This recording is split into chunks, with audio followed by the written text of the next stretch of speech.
Dr. Baker, I want to ask you some questions about open educational resources and open textbooks.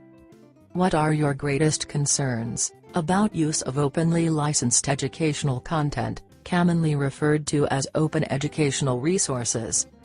Open educational resources offers educators an unprecedented opportunity to re-examine the ways we teach and learn. Oh, how? Open educational resources and open textbooks have served as catalysts for dramatic pedagogical innovation involving collaborative teaching and learning. How should educators work with for-profit entities to develop, remix, and disseminate openly licensed educational content? Such rapid growth of a knowledge-sharing culture is not without challenges, however. Oh my! Such as? Caveats to heed include quality concerns, sustainability, cost shifting from students to institutions, and co-optation of the open education movement by entrepreneurs. So, who benefits most from use of open educational resources and open textbooks?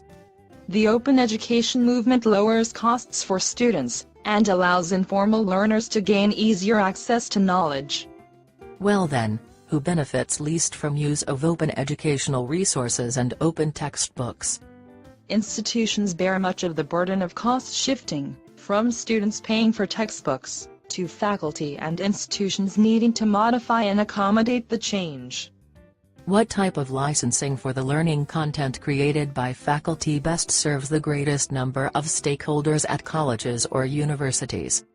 The Creative Commons Open License CC BY is least the restrictive and saves the cost and time of gaining permissions to update, customize and translate learning content. How does the use of open educational resources pose challenges for curriculum, guidelines and articulation agreements requiring courses to have a textbook as part of the course? We all need to educate higher education articulation officers about use of high-quality open educational resources and open textbooks.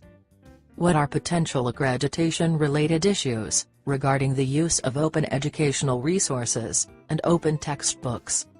We need to educate accreditation agencies about the legitimacy of open educational resources and open textbooks.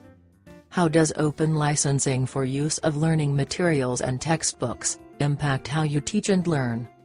Open licensing makes it easier to stay in compliance with copyright law when using digital materials on the Internet.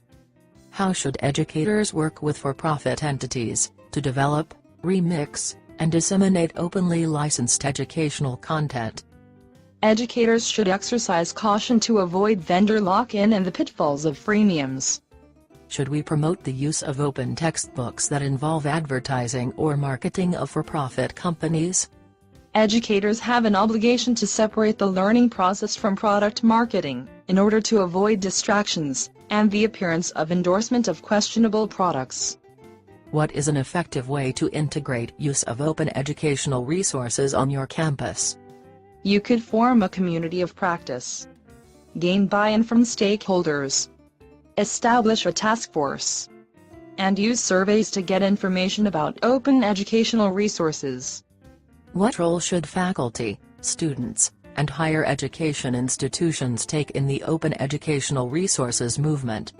Leadership roles by educators, students and institutions are necessary to avoid co-optation by profiteers with motives that may not be in the best interests of students.